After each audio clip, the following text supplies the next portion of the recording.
Decorative concrete is a pretty old industry, and artificial rock work kind of goes back to the beginnings of it. It's been around for a long time, primarily for zoo construction, and over the years you can see a lot of poor quality. I mean, it's almost comic that it suggests rock, but everyone knows what it really is.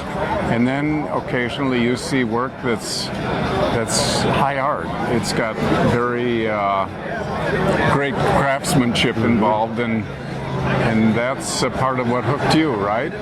Indeed. If my judgment of vertical decorative concrete was based upon some of the rock work that I've seen in the industry, you know, there's a term that we use in the industry, we call it dinosaur poop, and it's really just big round masses of concrete that somebody just piled on top and literally carved it with a shovel and tried to sprinkle some paint on it. Yeah. And that for many years has passed for artificial rock. Yeah. That's the farthest thing from what we want people to understand about vertical decorative concrete, because the level is so much higher, from museum quality to zoo, right down into affluent homeowners. You know, we want that quality of rock to be very high. My business model is changing from contractor more to consultant because of the advent of the Vertical Artisans Network. The Vertical Artisans Network is a network of all the students that have come through the Vertical Artisans course. We have professionals that teach concrete sculpting, epoxy molding, a variety of things that are being taught in the decorative concrete arena. And so we've amassed, a few thousand artists in that network. And we have a forum where we gather and exchange ideas.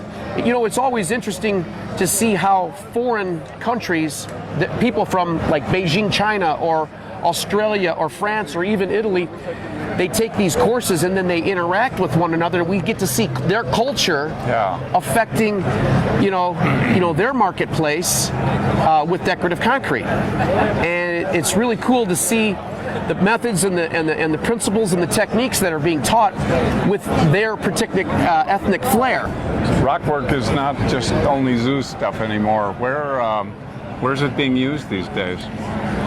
Well, for me personally, and most of my students, we're really tapping into the homeowners, into the residential communities. A lot of these mom and pop shops across America, they can't handle, multi-million-dollar zoo projects. I mean, there just isn't that many going around. However, there's a lot of fireplaces, there's a lot of patio seat walls, there's a lot of wine cellars, there's a lot of, hardscaping in backyards, there's just a myriad of arenas in the private homeowner sector that it is applicable, and that's where we're finding great success. The system that I was using for the World of Concrete was from Hardscape Systems, and what this is really a pretty basic breakdown of using foam. We have some proprietary foam shapes that we use together that allow us to not only cast in place our countertop, which is actually the seat wall, but also shoot a hard coat structure over the foam, and then again another carving coat on top of that. This entire piece was done in 3 days.